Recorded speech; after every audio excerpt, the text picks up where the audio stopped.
Straight. Hello. How's everyone doing tonight? It is cold in my office. It is cold in my office. That's because it's hot in Miami. But we're supposed to be getting a cold front, so we'll see. It's supposed to be cold for the winter, and I know that everyone else in the rest of the world's freezing. and it turns 70, I'm turning my heater on in my car. On my butt anyway. So what's going on, party people? How are you guys doing? I have been talking to a lot of people studying for the exam. So if you're somebody who's studying, this topic may help you. So come join, say hello, don't be shy. My name is Huang. I'm an occupational therapist, certified hand therapist, and I'm in my clinic right now. So I'm also a business owner, and all I do is I teach and I train, and my mission is to really help OTs develop their skills, whether it be clinical skills so that you can get a job, advance yourself in your job, and also advance your skills so one day you can have your own business as well. So it was definitely something that was on my radar when I was younger and I was studying for the exam. I said, one day I want to have my own therapy clinic, and I think that having my CHT will just really help me. And it's such a great marketing tool because people do know you as someone who treats specific types of injuries. Now, it doesn't have to be, it can be a slew of things, but CHTs are known for helping people with surgical cases. So all the hand, the wrist, the elbow, the shoulder, can be known to help people with surgical cases. You can also be known to help people with non-surgical cases. Like they can be injured, they can have tons of nerve compressions that nobody can figure out. It's something that I actually really do a lot in my own clinic. People come to me, people come here to my clinic because they're not getting results in other places. They're going to their doctor, and the doctor's like, well, wear this brace, stop moving your arm. It can't happen. You use your hands for everything. So yeah, it's such a huge thing to keep in mind when you are an occupational therapist. You have the capacity and you have the ability to work with so many different types of people with various different injuries. Just here at Hand Therapy Seekers, really focus on helping you nail down your ability to treat hand and arm injuries. And I think that there's so many different settings in which you can do that. But as you're developing your skills, and if you are somebody who's ready to make that jump, make that leap, already know that it's something you want and it's just to become a certified hand therapist, then this talk is going to be for you. Because as we always come to the end of the year, everyone's already thinking about the following year, right?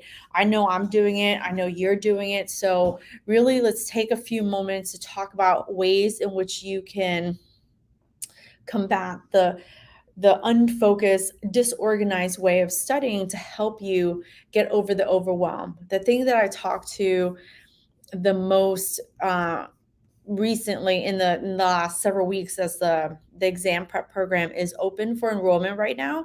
So I'm talking to a lot of therapists who just, they're overwhelmed with the idea of studying. They're overwhelmed with the amount of topics that they have to study. So what happens to a lot of people is they start and stop. And then before you know it, it's taking them 6 months, 12 months, a year, 5 years, and they still haven't yet gotten up the courage to take the exam. So I really want you to to make that commitment to yourself. It's not to me. It's a commitment to yourself that if it's something you want, this goal or this dream will chase you.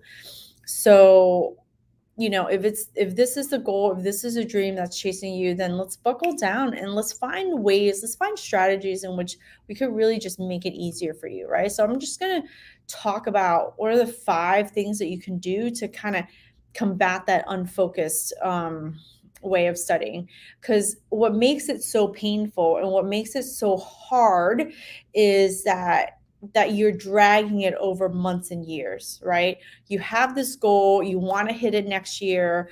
The studying starts now, right? If you've been studying, then you can take a little bit of a break, right? If you've been studying, you can take a little bit of break. If you took the exam and failed, take a little break, recoup, take a little bit of break, and still listen to this one. Still listen to this. I'm gonna give you a golden nugget in here. If you failed, I'm gonna leave you with a golden nugget in here that's also gonna help you, but you can start in January.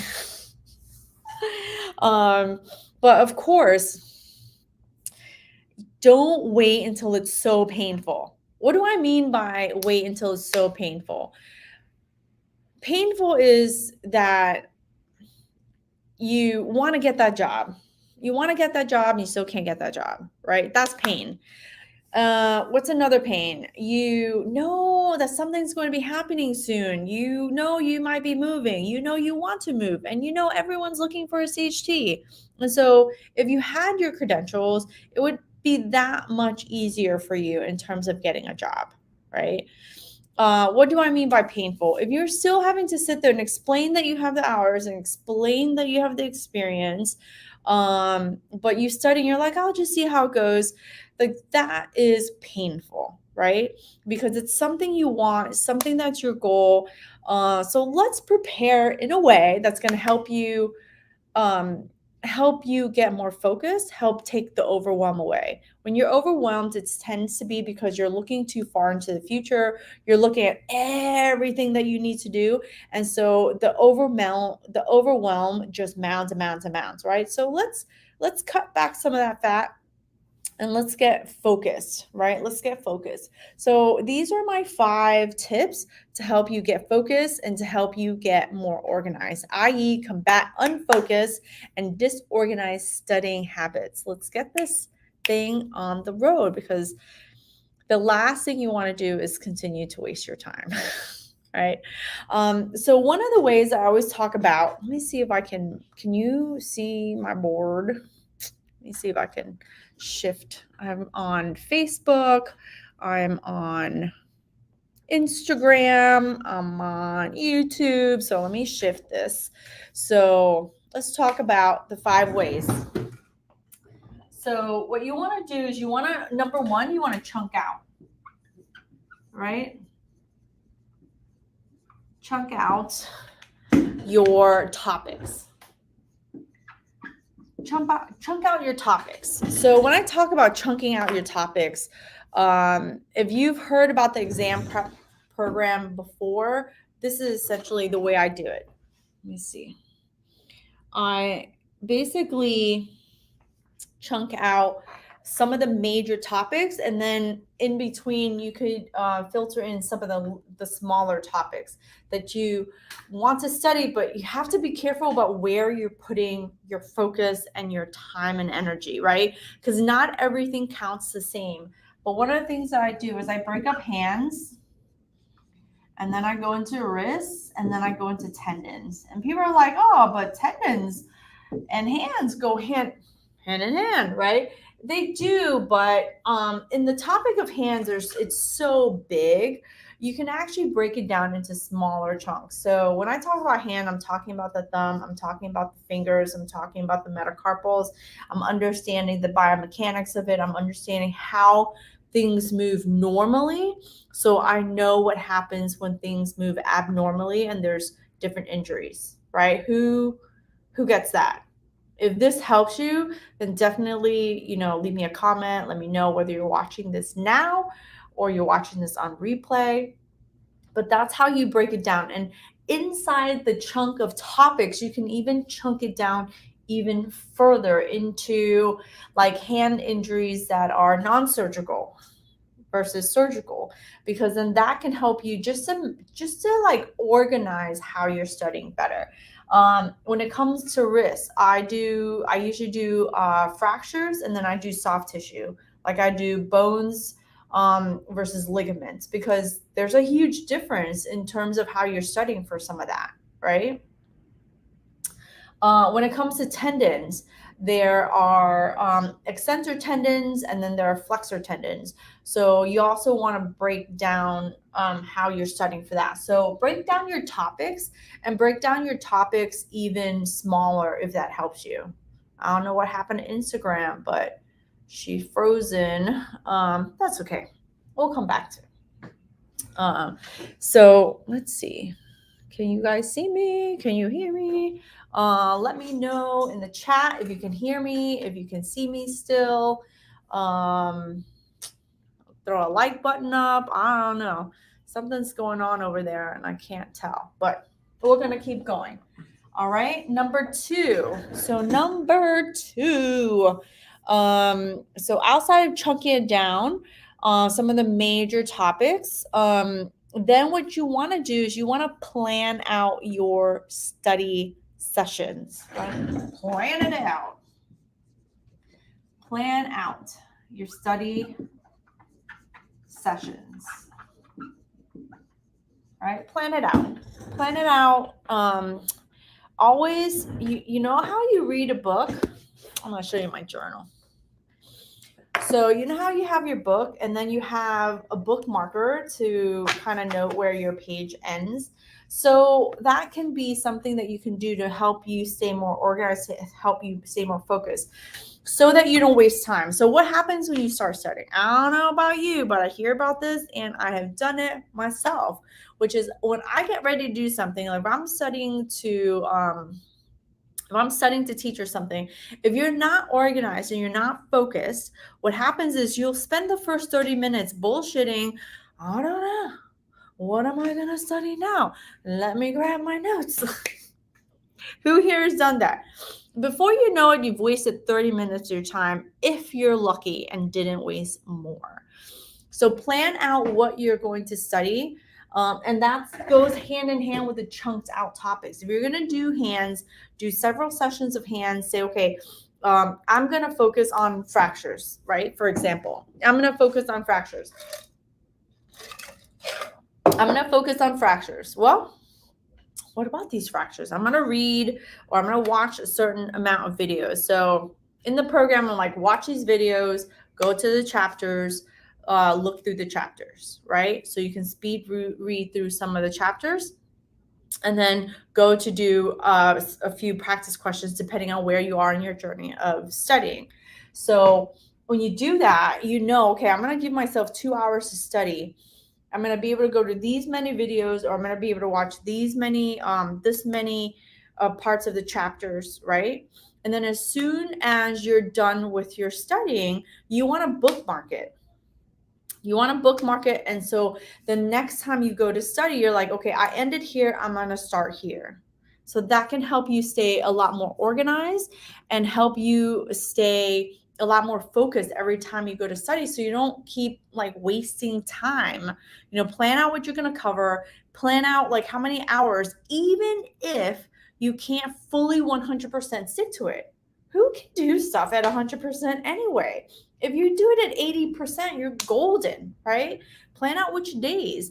So I might do things in 2-hour chunks, and if something happens, I might shift it down to the lower part of the day. I might shift it up to another part of the day, to another day. I might shift it over to a weekend. But really, you got to plan out your study sessions, right? Number 3 is all about how you're taking notes.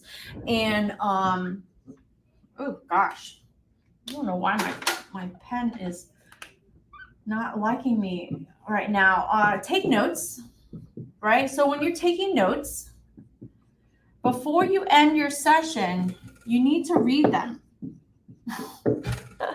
You need to read them, right? So that's almost like, studying and then not reviewing what you've written down. So when you're studying, take notes and be judicious in terms of what notes you are taking.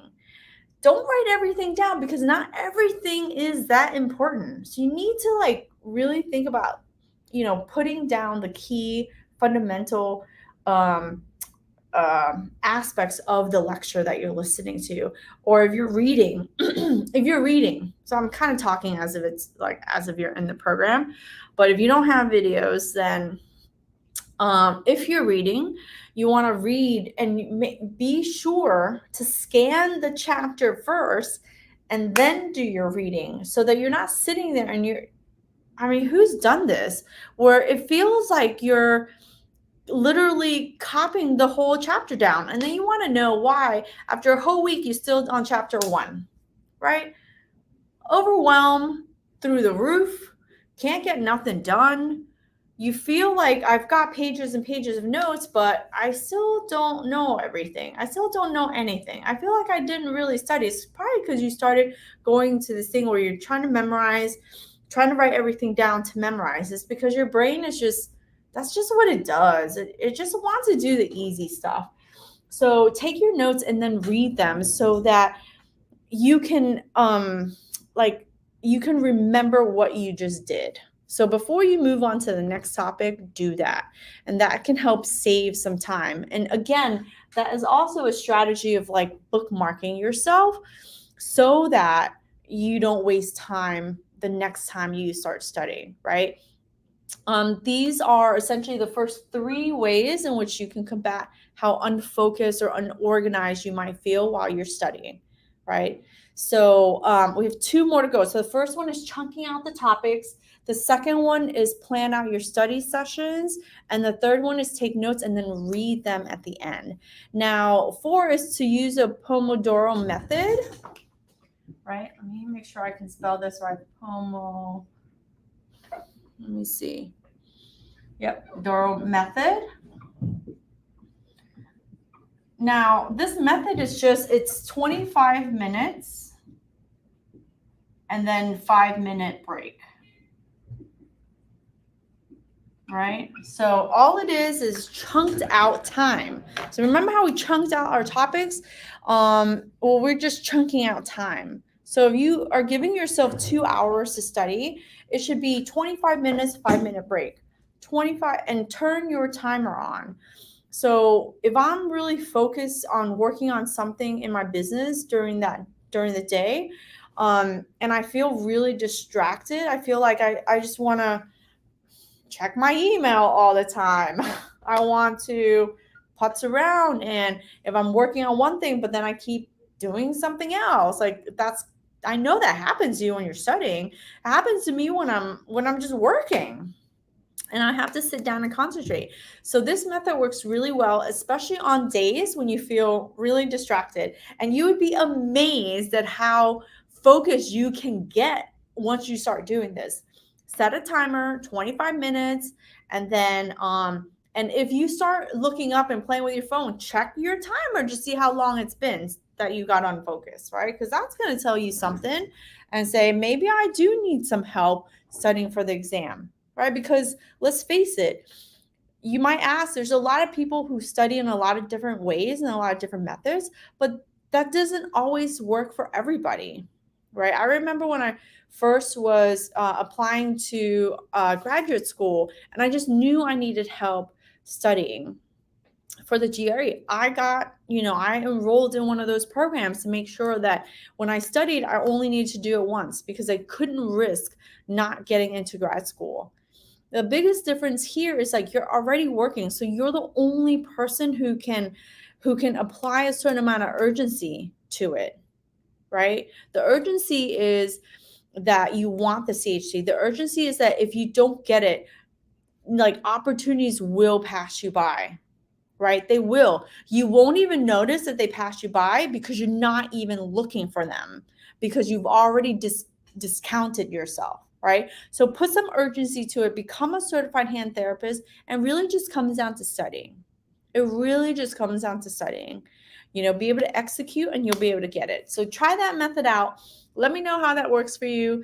It has worked really well for me, and hopefully it doesn't work all the time. Like, 80% is still pretty good statistics, right? Pretty good math.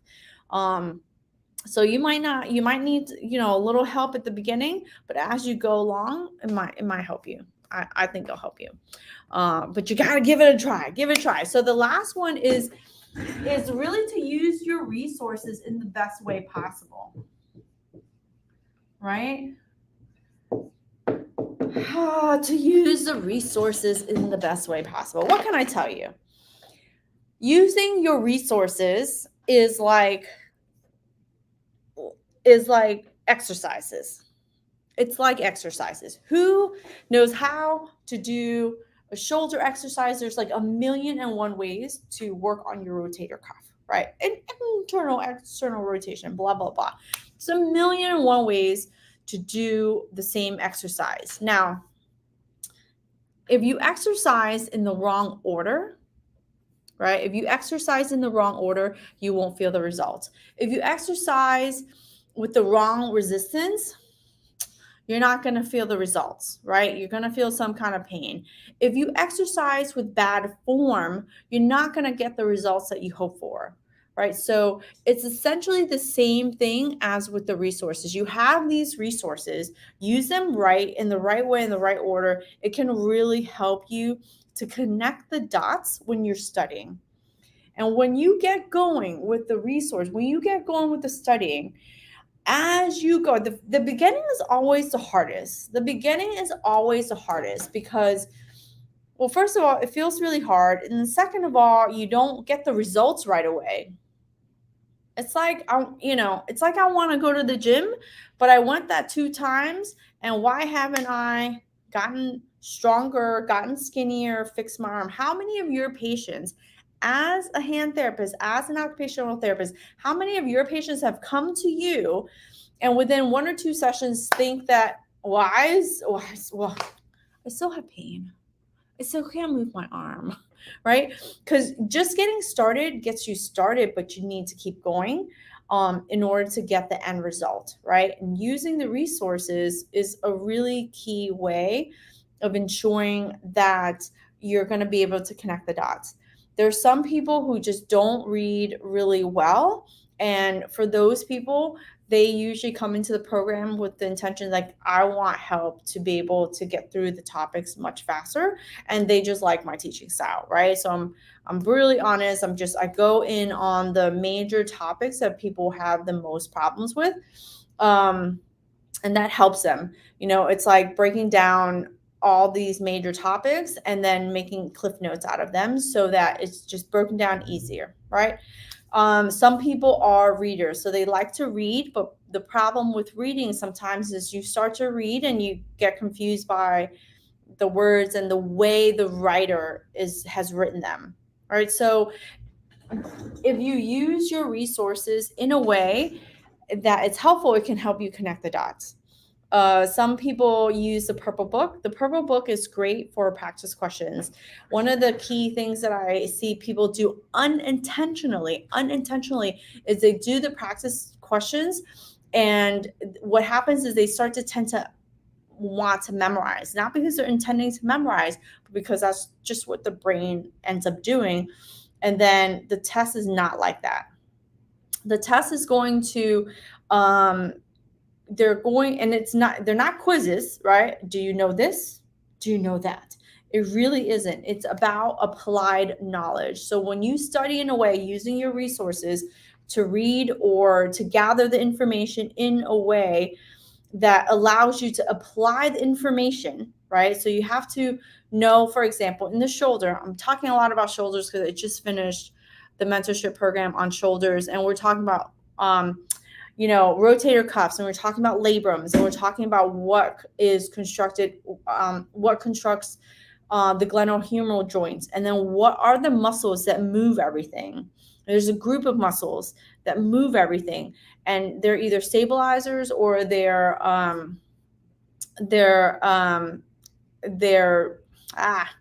stabilizers of the glenohumeral joint, or there are other muscles that stabilize and support the scapula. So you have to know those things in order to know, okay, well, if something happens and someone has pain, what is it? You have to know how to test where you have to rule in and rule out. Then you have to know about the different types of imaging that are possible to rule in and rule out. So as a certified hand therapist, even though you don't take MRIs, even though you don't read MRIs for the images, you still need to know the effects of how that's going to affect your treatment, your recommendations, right? You're going to need to know from a conservative standpoint how to talk to your patient, how to educate them, what to do they need surgery, make certain recommendations. Even if you yourself don't do this normally, the exam requires that you do. The exam requires that you think like you do, right? And then in practice, you might find yourself in a place where you can actually be the decision maker. My patients come to me all the time and ask me, can you read this MRI? I have to translate it for them. And then I have to, make a recommendation, share my perspective, tell them what I think based on evidence, right? Based on what I know about a normal shoulder, based on what I know about the nature of the injury, and then based off of that, what you as a human being want to do, because your age, your activities, your profession, blah, blah, blah. I'm going to make the best recommendations for what is possible for you. Is conservative treatment possible for you? Is surgical treatment possible for you? And if it's surgery, what needs to happen? If it's conservative, what needs to happen? And then I have to actually do the work to give you the results. I have to actually do the treatments that will get you the results that you're looking for. So that is essentially the exam in a nutshell. And that is on one small, minute topic without even like the biggest amounts of detail. So if you understand conceptually what that is, then you have to start to apply the depth of knowledge there. Using your resources, Rehab of the Hand is still my favorite book, still my favorite resource. I know a lot of people don't like the thick of the reading and stuff like that. But let me tell you, hands down, it's solid information, and it is concise. So one of the things that happens sometimes, people start reaching out into lots and lots of different resources online, is that the information can get really confusing. The information can get too far out of depth for what you need to know on the exam, and that then you got too many resources. You're overdoing it, and then you lose your focus. So how you use your resources is just absolutely key, right? It's just like an exercise. If I increase the weights too much and you're not yet ready, shit's gonna hurt. If I don't put any weight and you are ready for the weights, you're not going to get results. The order in which you do things, the depth of which you do things, right? And the form in which you do things plays a role, whether you're in therapy or whether you're studying and studying for the exam. All right. Sometimes people ask me, well, should I just study from the purple book and just take a practice test just to see where I am, to see where you are? You haven't started studying. See where you are. You're going to just like shoot yourself in the foot, right? You're either going to shoot yourself in the foot and be like, oh my God, I'm so far away. Or you're going to be overly confident and be like, sure, I don't have to study that much. And then the exam will kick your ass. Right? Why put yourself through that? Start studying, and then take the exam. Right? Start chunking out your information, and then, start doing practice questions as you start studying. So I do believe that there's an order in which to do things to make it easier. Now, y'all people could do whatever stuff in whatever order you want. But sometimes it makes it harder. It's just like our patients. Got someone who can't move their arm, and I'm like, let's do TheraBand, like you don't even have passive range of motion yet. You don't even have active range of motion yet. Let me throw you on the floor and get you to do push-ups. It doesn't feel good. Then why, if you don't do that to them, why are you doing it to yourself? If you don't do that to your patients, why are you doing it to yourself? Right? So, give yourself the best opportunities to be successful. Give yourself the best opportunities to be successful when you're studying. Things are hard enough. Why make it harder for yourself, right? Make it easier. Make it doable, right? Make it easy. Make it doable. And when you do that, it will be more enjoyable. It really will. If you do that, it will be more enjoyable, and you'll see how much it advances your actual clinical skills, right? That's it. Done with my rant. So I've been talking to a lot of people. I don't know if you can tell, I've been talking to a lot of OTs, and these are some of the questions that they tell me, or not questions, but some of the pain points, some of the angst, some of the things that they struggle with. And it's just getting focused, getting organized, right? Oh, here is my golden tip. If you have taken the exam and you have failed in the past, here's my golden tip. Y'all, people about to start over. You're like, I'm going to take a little break, but come January, I'm taking the exam. I'm going to go to May, right? If that is you, my golden tip is, if you have been studying for a while, declutter your notes. Declutter them. Declutter them, right? It's important, because what happens is you have all this clutter, all this clutter in your notes, all this clutter on your desk. The clutter that is there is the clutter that is in here. Declutter, organize your shit. What needs to go, what needs to be reviewed again, right? That way you have an opportunity to know where your strengths are, where your weaknesses are, and it gives you an opportunity to connect the dots. It gives you an opportunity to fill that gap, right? It's possible for you. It's your turn. It's your turn to become an expert in your area. It's your turn to sit for the exam. It's totally possible for you. But I can say it's possible for you, but you have to see that it's possible for yourself, right? The exam prep program is currently open for enrollment. You can click the link in the description. If you're in Instagram, you can go to the link in the bio, apply to get help in the exam prep program, and see how this program can help you with studying and get you more organized. All right. So peace out. I'm off. If any of this has helped you, definitely like, comment, and share with your friends. Out of all these 5, leave me a comment. Let me know which one works for you. Try it out. Let me know which one works for you. If you have tried this out before, let me know which one is your favorite. Currently, my favorite is the method. The method. I've been using that method quite a bit this week and last week, because I'm planning out my life. I'm planning out 2023. There's a few classes that I plan to teach live.